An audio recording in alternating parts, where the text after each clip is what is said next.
Good day everyone. Setting up Google Meet is simple. So here's how can you do it step by step. First is using Google Meet website. Go to Google Meet, click new meetings and choose an option. It's either create a meeting for later generates a meeting link to share. Start an instant meeting begins a meeting immediately.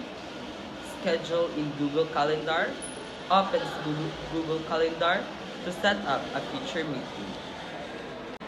The second step is if you created a meeting for later, you should copy the meeting link and share it with participants via email, chat, or calendar invite.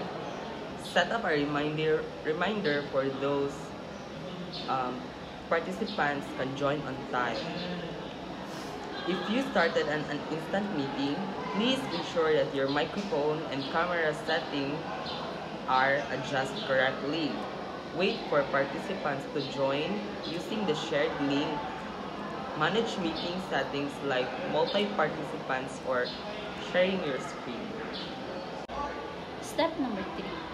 Using Google Calendar. Number 1. Open Google Calendar. Number 2. Click Create and select Event. Number 3. Click Add Video Conferencing. Google Meet will be added directly. Number 4. Enter event details and click Save. And number 5. Share the meeting link with participants. And lastly, Step 4. Using Google Meet mobile app. Number 1. Open the Google Meet. Number 2. Tap the new meeting. Number 3. Choose Start an instant meeting or schedule in Google Calendar. And number 4. Share the meeting link with participants. Before joining, make sure to allow permission for your microphone and camera. Hope can help. Thank you.